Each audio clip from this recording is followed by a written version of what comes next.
I'd been coaching for about 15 years before I decided to get accredited, and I didn't realize at the time how transformational that was going to be to my work, but also to my life. I'm really pleased to have as our guest on the After Dinner Leadership podcast today, Rachel Varrilly Gierula, who was one of the tutors on the accreditation process. I loved how inspiring she was. She kept it real, she kept it open, kept it impactful. And one of the phrases I remember her sharing was, transformation occurs when there's a belief shift. And I'd love you to think about the beliefs that you have about yourself, about coaching, about leadership as you listen to this episode. See if there's any transformation that occurs. Enjoy. And a special welcome to the After Dinner Leadership podcast to Rachel Varrilly Gierula. Welcome, Rachel. It's great to have you here. It's lovely to be here, and huge congratulations on navigating your way through my name, Simon. Well, I'll keep it a Rachel from this point on, so thank you. I appreciate it.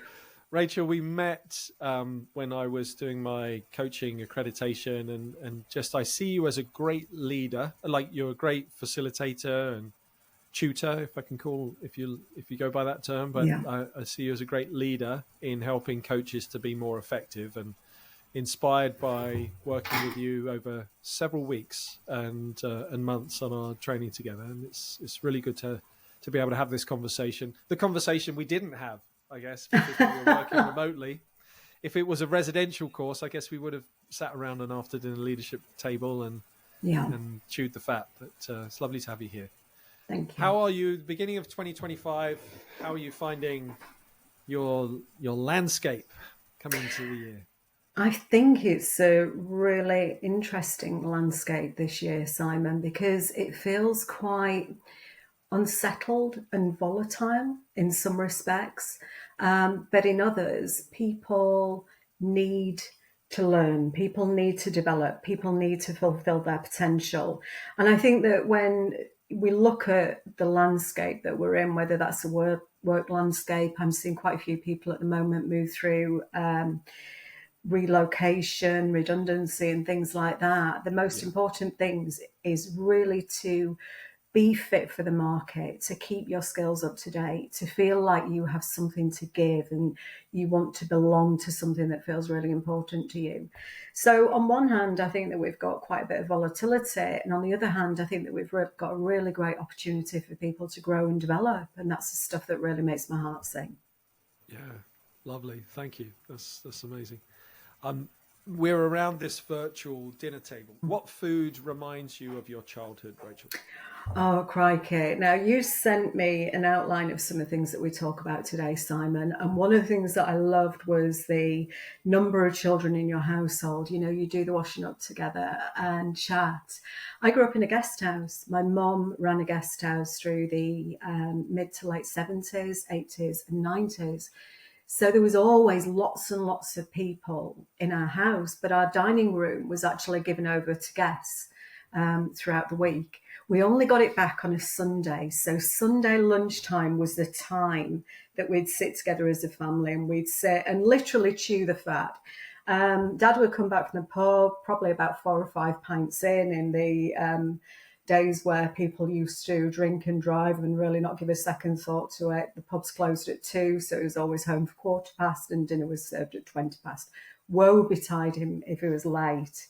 And he'd come through the door and, you know, Mum would be batting him off with a ladle and dinner would be served. And we'd just sit and chat, and it was really lovely to reclaim our dining table on a Sunday.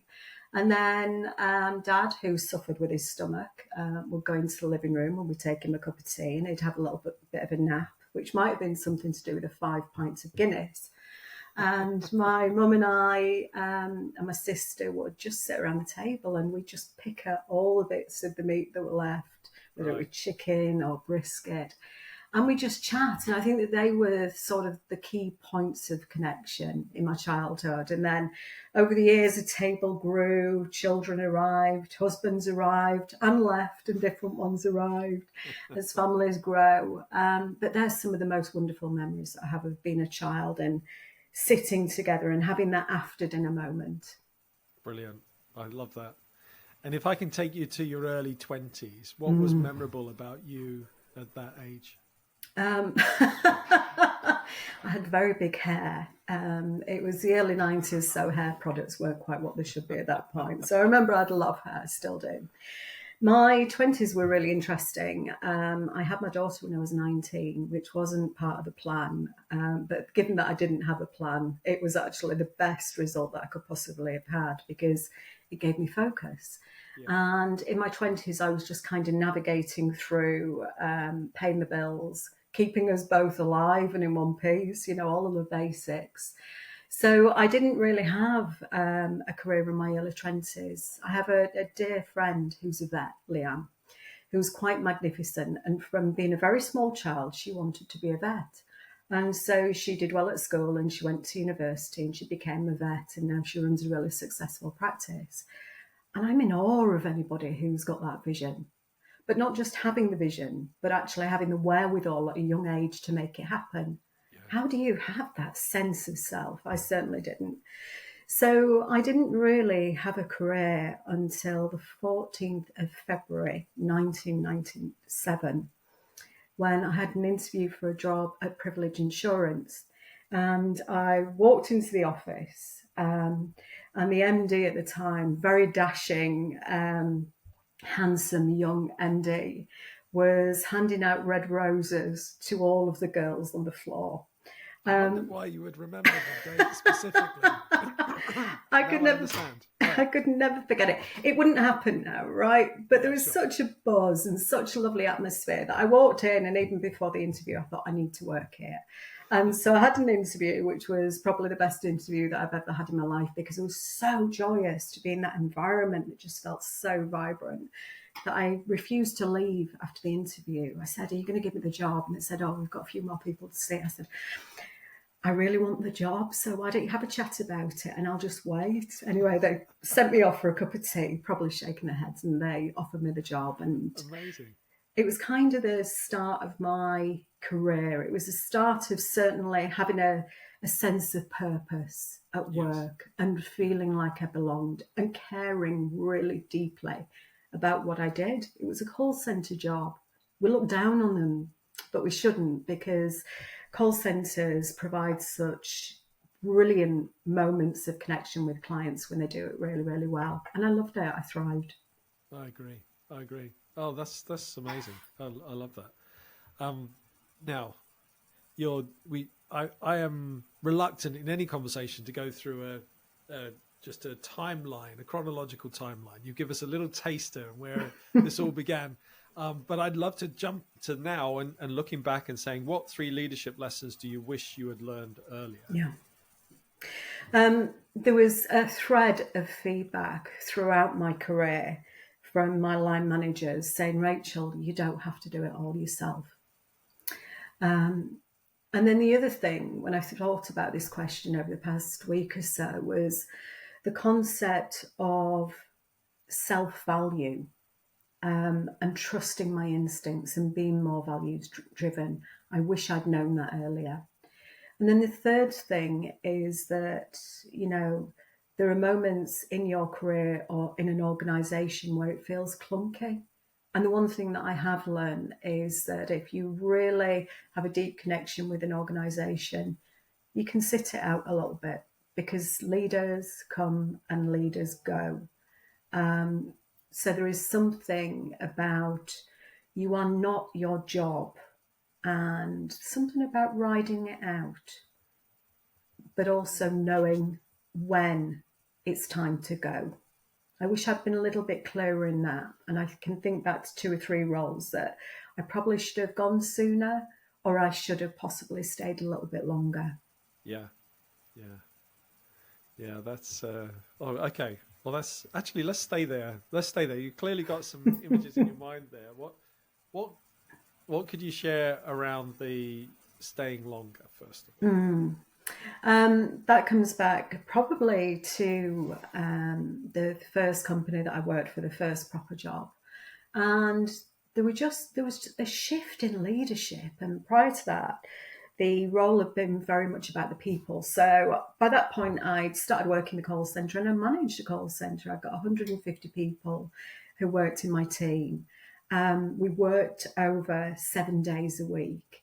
And I absolutely loved it. I love the people that I work with. I love the sort of challenges that it brought. I love the fact that every single day there was a fire to put out, whether that be a customer or a shareholder or a people fire, whatever it was always something that really, sort of caught my interest and made me think. But then we just had a shift towards a different way of working and a different style of leadership. And it was a moment in time, but after about 3 or 4 months of it, I decided to leave. I was headhunted by another company.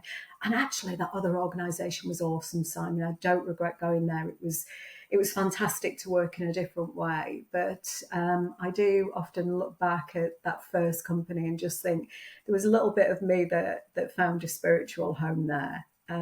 Sure. And it's really interesting when you track your career. I applied for a board role a few days ago and I was going through my CV and kind of just looking at the detail within it to shorten it.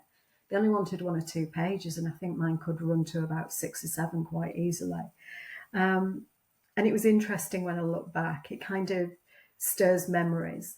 But also one of the things that really feels important is just taking a look back and thinking, who was I then? Actually, what have I learned from that that's really useful for me as coach today? Yes. As supervisor today, as I work with people who transition into coaching or want to bring coaching into their organizations and create a coaching culture, what are the things that maybe I've experienced that might show up as blockers for them or get in the way or prove challenging?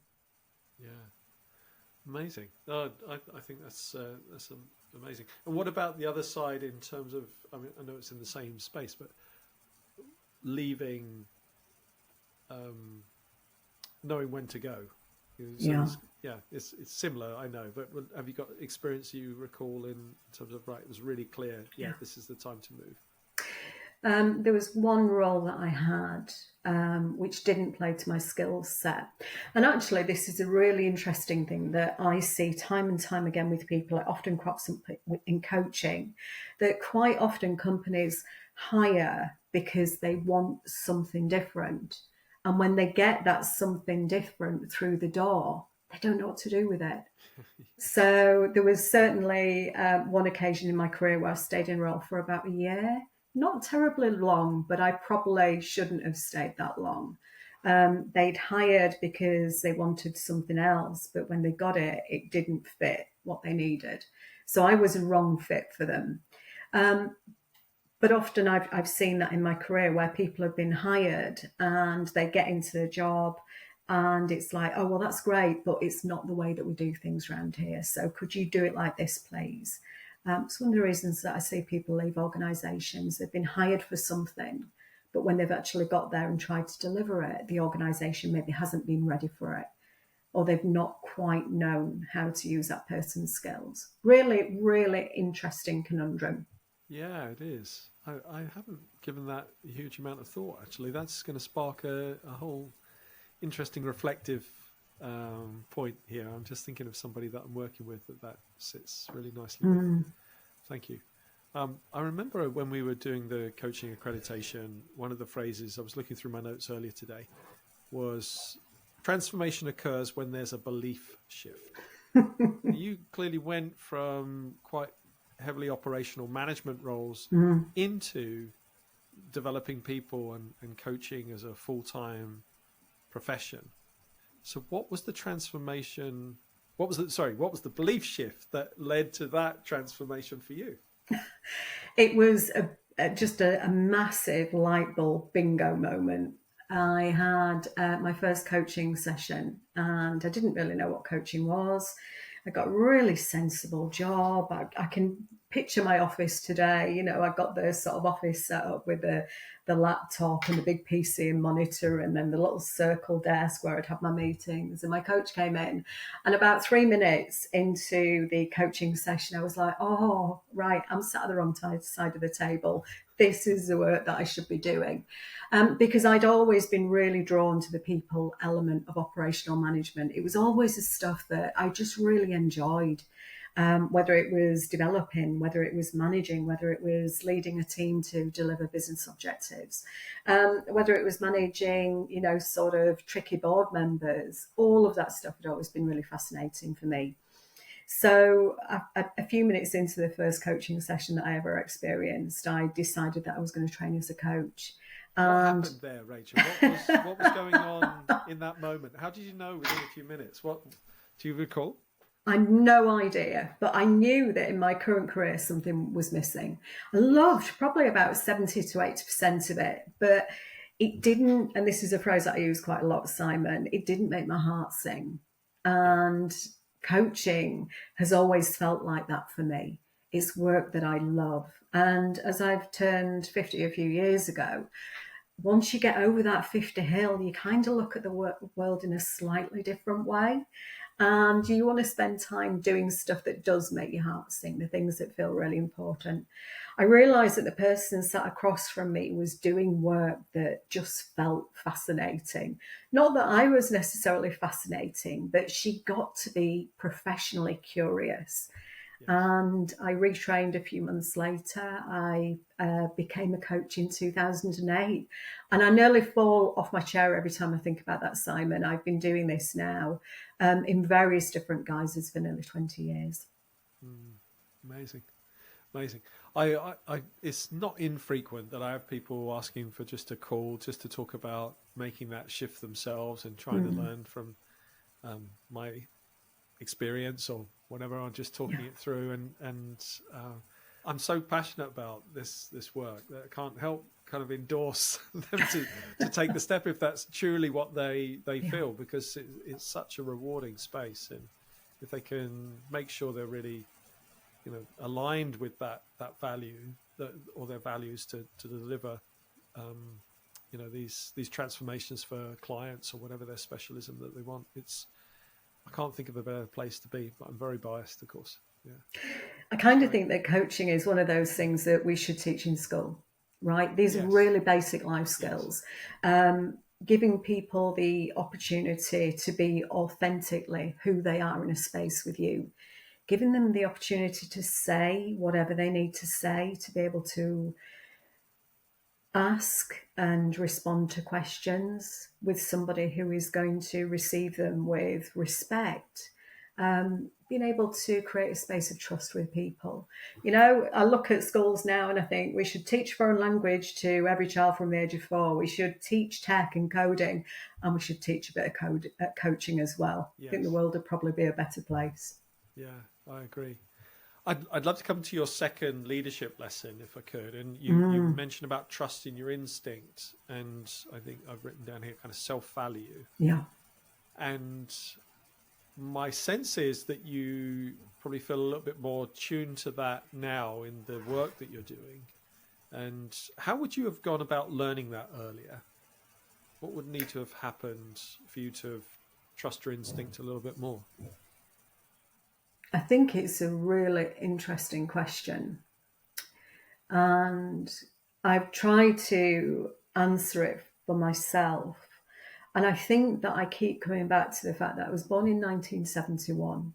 I grew up in a really sensible environment.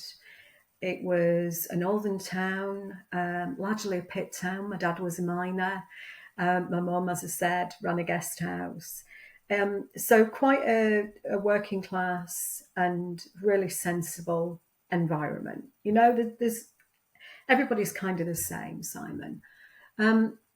But within that environment, my parents were not necessarily old when they had me, but they were a little bit older than my friends. So my dad was born in 1929 and my mum was born in 1934. I mean, it's 2025 now. You know, these were people who grew up in the 40s and the 50s. And so I was probably brought up with a lot of those values around a woman's value is, being creating a home, having children. My, I always joke that I'm a bit of a failure to my mum because she brought me up to get a job at the council and marry my boss and have 4 kids, and I've kind of completely exploded that. So I think my sense of value was quite limited by some of the belief structures that I grew up within. And it's probably taken me quite a long, long time to sort of move beyond that. And certainly now, when I see my daughter, when I see my niece, these two incredibly wonderful young women, the most important thing I can ever share with them is to say, value yourself, know who you are, know what you bring into the world. You're incredible. And it would have probably been helpful just to have a little bit more of that messaging when I was younger. Yeah, I can understand that. Yeah. Okay, so there's growing older, should I say? Growing older, maturing. Can you think of any times when that self-value and kicked in? Yeah, when did that happen for you more obviously? It may not be an obvious thing. It could have been too gradual, but for you, when was the time that realization came about, would you say? Yeah, there were a couple of things that really stand out for me. There was one where I was organising, I wasn't organising, but making plans to go on holiday with some friends. And they kind of weren't clear in the dates. And then they had a date, but I got some work booked in, so I couldn't make it. And I remember overly owning the fact that my husband and I couldn't make it and apologising for that and thinking, why did I have that response?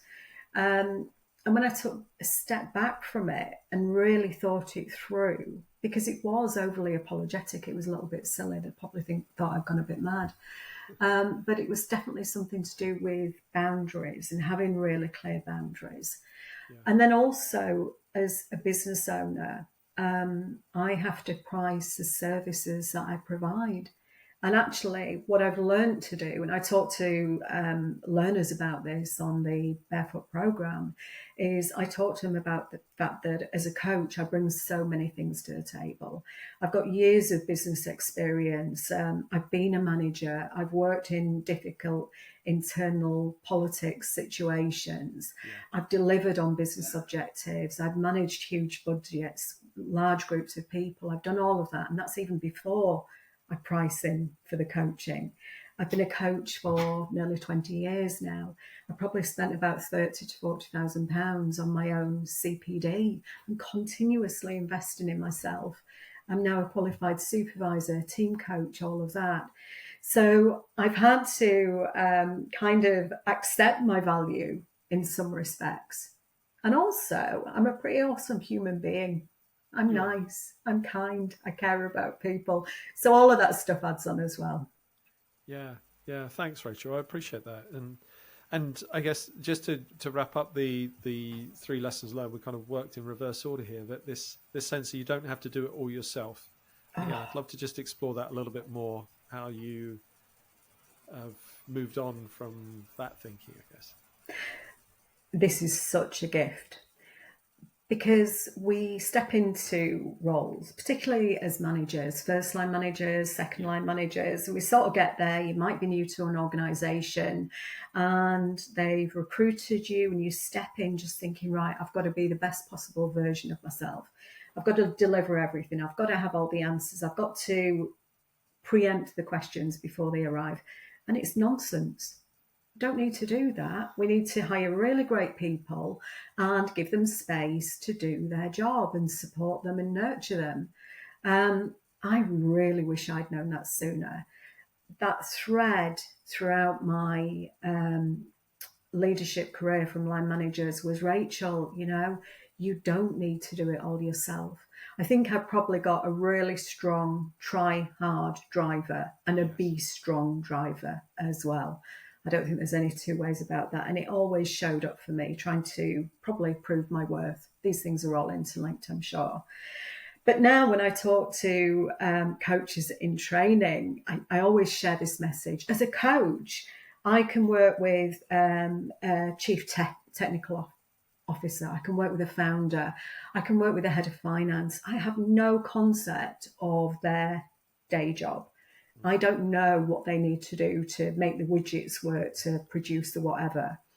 What I do need to know is how to be a really great coach and ask the right questions. So I share that with coaches who move through the coaching program that I work on. But also, I think it's a great lesson for leaders. Hire great people, then empower them to do their job, trust them, believe in them. If they fall down, help them to get back up, dust the knees off, give them a bit of a hug if they need it, and then work out a way forward. People are the best resource any organisation has. We've got to treat them with care, respect, support, advise, and guide them. And then we've got to really step back and let them do what we pay them for. Yeah. What a brilliant point. I want to just pick up on a word that you used there and just explore with you an alternative. I saw just on someone's post last week, humans are not resources, and that there's something around that that's like, oh, that's a really interesting perspective. I'd not seen that as a phrase before. What are they? If they're not resources, what are they? I don't know. Is resource an old-fashioned word? Is it still valid? We spend a lot of time in this day and age arguing about words that we use. Yeah. It makes sense in my head. If it doesn't translate, I'm going to ask you to bear with me. I also refer to widgets, which I think probably also belies my age. Oh, no, it's not to say it's wrong. I just think it was quite an interesting challenge in terms of kind of the mechanization and sort of almost it's the common phrase, human resources, isn't it? It's just there's something around that talent. Maybe is talent a good word? Alternative. Anyway, it's people. It's humans. People. They're not machines. That's that sort of thing. Okay. I'd love to pick up a little bit more on what has been a significant surprise, perhaps, in helping others to be better coaches. What are you learning about leadership in that process? You touched on it a little bit, I think. I would love to push that a little bit more. I think that there are a few things that I notice about leadership when I'm working with people who are learning how to coach. The first one is that they need to quite often take the leadership hat off, because when we're coaching, as a coach, I'm providing an environment where the client will talk about whatever they want to talk about, and I will craft questions to support them through that, or I might use a coaching tool to help navigate them through a topic. So I've kind of got to take my leadership cap off when I do that. And I do see, new coaches starting to learn how to coach, going through a process of unlearning leadership and learning coaching, which is always really interesting. But I also think that there is something about, as a leader within the coaching space, which I see us all being once we step into it. There is something about role modeling behaviours which are welcoming and authentic and honest. And it feels really important. That feels like leadership within the coaching world. Yeah, I agree. I think that's really lovely to get that insight into, because you work with dozens, hundreds of people a year in this context. It's just nice to get your perspective on that. The other thing that I wanted to explore as well is you are master. I've seen you coach. I've witnessed your coaching technique. I wonder if you could share, for someone who's interested in bringing coaching more into their space, what would be a good starting point? I may not be going through an accreditation process or become a qualified coach, but I'd love to bring coaching more into my approach with my team. What counsel would you give for that individual? Absolutely. Coaching is a life skill. I don't really see it in some respects as just simply a profession or an intervention. I see it very much as a life skill. Some of the best people I know who use coaching skills are not necessarily coaches. They're people who have the ability to show up and be with somebody and create a space for them just to simply say whatever they need to say and do that from a place of comfort. I think coaching as a life skill is something that everybody needs. The Nancy Klein Time to Think book is a really awesome place to start. Nancy Klein is a bit of a coaching goddess and thought leadership, and she brings to the table a very non-interventionalist approach to working with clients. It's actually very, very structured and very nuanced.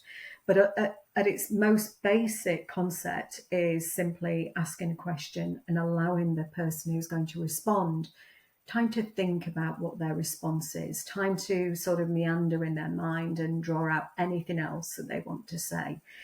I think organisations will definitely benefit from having a different type of approach to meetings, to one-to-ones, and bringing in some coaching skills into those different types of scenarios. I don't think it's difficult, Simon. And I think it also requires bravery because in organizations, we are paid to have the answers. You know, it goes back to these 3 leadership lessons. We're paid to have the answers. We're paid to be able to respond. If you're an HR director, you've got to have the right answers because if not, you're going to end up in court, right? Yeah. There is a bravery in organizations who say, hang on, let's bring some coaching into here. Let's think about what this organisation could do if we did implement a coaching culture. I've been working with a couple of awesome organisations over the past couple of years who've been doing that. And we've really gone back to basics with what would a coaching culture look like here? How would you describe it? What might people be seeing, doing, whether that's staff members, whether it's the leadership team, whether it's the customers, and then working from there to create something which feels true to their organisation. And it's a really brave leadership approach, but I'd love to see a lot more of it. Well, it inspires me. And as you look to the future for that, Rachel, what are you anticipating in the next 5 years? If people take that brave step, where would it take them? I think it's really interesting because I think sort of inverted commas, you know, old school coaches like me kind of see coaching as being for leadership development, executive coaching, you know, career goal achievement, that kind of thing. But as I work with younger coaches, they see it really as a well-being tool. Right. And I think that there is an opportunity now as we see more Generation Z and millennials obviously been in the workplace for a long time to really think about how we engage people, how we afford the space for people to show up with everything that is appropriate to bring to the workplace, and how we are able to offer workplaces that will provide them a place in which they can work in a way that feels congruent with who they are and their needs. You know, we've come a long way from the call centre culture of the 80s and the 90s for sure. So I think coaching is an opportunity to get the right people in the workplace, but also really then allow them to input in a way that feels right for them, able to allow people to bring their strengths and their diversity and their different ways of thinking into a space where teams can grow and thrive together and build awesome products because they've had lots of different lenses on it. Yeah. One of the best teams that I ever worked in, and one of the best sort of learns for me, was working in an agile team about 8 years ago. And we were pulling together people products for a huge bank who was going through transformation. And I worked in a mixed team of ages, skills, and it was fascinating because the products that we produced were created with diversity of thought, but also diversity of experience. And they were really strong products. And it taught me a really valuable lesson about We need to have a breadth of people in organisations. We need to stop putting people out to pasture in their mid to late 50s, early 60s. We need to create environments where you can work part-time, you can come in and do your bit. We might have bigger teams and we might have more people, but people are deeply engaged in what they're here to do. I feel like the next 5 years, we're either going to lose all of that because things become too authoritarian for the beauty of diversity to thrive, or we're going to get really smart and go, okay, let's make this happen. Let's just rip up the rule book. Let's stop worrying about having people in the office 5 days a week from 9 to 5. And let's think about how we can get a broader breadth of input of people into the work that we do and the products we create. Wow, that would be cool. That's great. Let's make it happen, Rachel. Let's make it happen. I'd like to take you back to where we started, actually, which is around you as an early 20-something. You mentioned, a young mother and looking ahead and not having a very clear plan. What advice would you give to Rachel then? I'm going to flip that, and I'm going to say, what advice would that Rachel give to me? Nice. Because she was brave and she was ballsy and she didn't have a clue, but she kept on going and putting one foot in front of the other. And I think when you run your own business, Simon, you will know this. You need to be able to tap into that from time to time before you send the cheeky email asking somebody for a recommendation or a door to be opened.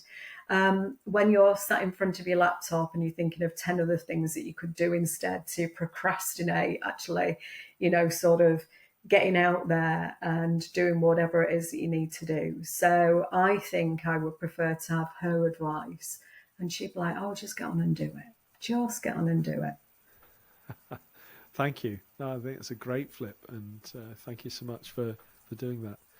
Rachel, always interesting, always inspiring. Thank you so much for sharing a small insight into so much wisdom that you've accumulated over years, and thank you for joining us around this after dinner leadership table. Thank you for asking me to be on my very first podcast. I shall remember the 3rd of February 2025 along with the 14th of February 1997. I've got no roses for you. Thank you so much. Thank you for joining us at the After Dinner Leadership Table, and trust that you've got good value from listening to this episode. Thanks for being here. One question for you. The question is, so what? What will you do with what you've just heard? And here's a few suggestions. Number 1, lead with more purpose. 2, mentor with patience. 3, share with pride. You think of anyone who you know that would benefit from listening to what you've just heard, that would help them to be a better leader today or in the future. Please share, like, subscribe. It helps other people to consume the content. And we wish you all the very best of success. And please listen again to another After Dinner Leadership conversation.